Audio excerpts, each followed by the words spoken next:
আসসালামু আলাইকুম রহমতুল্লাহ। বনি ইসরায়েলের ৩ ব্যক্তি ও ফেরেশতার ঘটনা। বনি ইসরায়েলের মাঝে ৩ জন ব্যক্তি ছিল। প্রথম জন কুষ্ঠরোগী, দ্বিতীয় জন টেকো এবং তৃতীয় জন অন্ধ। মহান স্রষ্টা আল্লাহ পাক তাদেরকে পরীক্ষা করতে চাইলেন এবং তাদের নিকট একজন ফেরেশতা পাঠালেন। অতঃপর প্রথমে কুষ্ঠরোগীর কাছে এসে সেই ফেরেশতা বললেন, তোমার সবচেয়ে পছন্দের জিনিস কোনটি? সে বলল, সুন্দর রং ও সুন্দর চামড়া, কেননা মানুষ আমাকে কুষ্ঠরোগের কারণে ঘৃণা করে। তখন ফেরেশতা তার শরীরে হাত বুলিয়ে দিলেন, এতে তার রোগ দূর হলো এবং তাকে সুন্দর বর্ণ ও সুন্দর চামড়া দান করা হলো। অতঃপর তিনি প্রশ্ন করলেন, তোমার নিকট কোন সম্পদ সবচেয়ে বেশি পছন্দনীয়? সে বলল, উট। তখন তাকে 10 মাসের গর্ভবতী একটি উটনি দেয়া হলো। ফেরেশতা বললেন, আল্লাহ এতে তোমাকে বরকত দেবেন। তারপর তিনি কেকো ব্যক্তির কাছে এসে প্রশ্ন করলেন, তোমার সবচেয়ে পছন্দের জিনিস কোনটি? সে বলল, সুন্দর চুল এবং এই টাক হতে মুক্তি, লোকেরা যার কারণে আমাকে ঘৃণা করে। ফেরেশতা তার মাথায় হাত বুলিয়ে দিলেন, এতে তার টাক ভালো হয়ে গেল এবং তাকে সুন্দর চুল দান করা হলো। এরপর ফেরেশতা বললেন, কোন মাল বা সম্পদ তোমার নিকট অধিক প্রিয়? সে বলল, গরু। বর্ণনাকারী বলেন, তখন তাকে একটি গর্ভবতী গরু দেয়া হলো। ফেরেশতা বললেন, আল্লাহ এতে তোমাকে বরকত দেবেন। তারপর ফেরেশতা অন্ধ ব্যক্তির কাছে এসে প্রশ্ন করলেন, তোমার অধিক পছন্দের জিনিস কোনটি? সে বলল, আল্লাহ যেন আমাকে দৃষ্টিশক্তি ফিরিয়ে দেন, আমি যাতে মানুষকে দেখতে পারি। ফেরেশতা তার চোখে স্পর্শ করলেন, এতে তার চোখের দৃষ্টি আল্লাহ ফিরিয়ে দিলেন। এরপর ফেরেশতা প্রশ্ন করলেন, কোন মাল তোমার নিকট অধিক প্রিয়? সে বলল, ছাগল।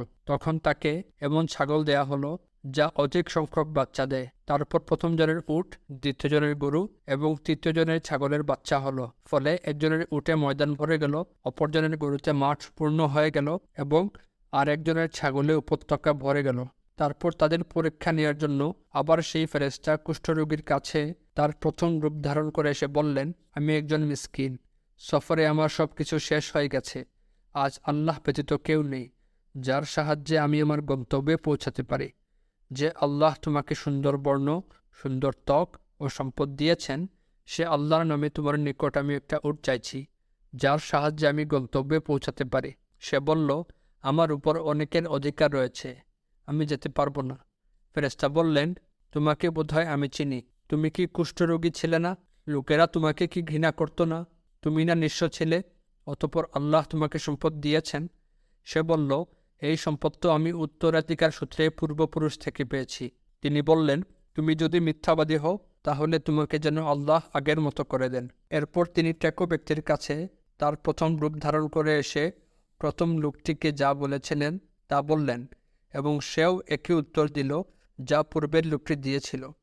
ফেরেশতা একেও বললেন, তুমি যদি মিথ্যাবাদী হয়ে থাকো তাহলে আল্লাহ যেন তোমাকে পূর্বের অবস্থায় ফিরিয়ে দেন। এরপর ফেরেশতা অন্ধ ব্যক্তির কাছে তার আগের রূপ ধারণ করে এসে বললেন, আমি একজন মিসকিন মুসাফির, আমার সব কিছু সফরে শেষ হয়ে গেছে, এখন গন্তব্যে পৌঁছাতে আল্লাহ ব্যতীত আর কোনো উপায় নেই। তারপর তোমার সহায়তা চাই। সেই আল্লাহর নামে তোমার কাছে একটি ছাগল সাহায্য চাইছি যিনি তোমাকে তোমার দৃষ্টিশক্তি ফিরিয়ে দিয়েছেন। এই ছাগলটি দিয়ে আমি বাড়ি পৌঁছাতে পারবো।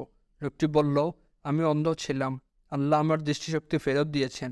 আমি দরিদ্র ছিলাম, আল্লাহই আমাকে ধনী করেছেন। কাজেই তোমার যত ইচ্ছা মাল বা সম্পদ তুমি নিয়ে যাও।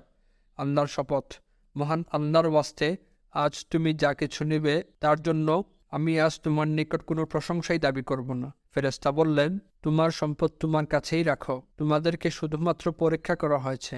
তোমার প্রতি আল্লাহ তাআলা সন্তুষ্ট এবং তোমার অপর দুজন সাথীর প্রতি অসন্তুষ্ট হয়েছেন। হযরত আবু হুরায়রা রাদিয়াল্লাহু আনহু হতে বর্ণিত।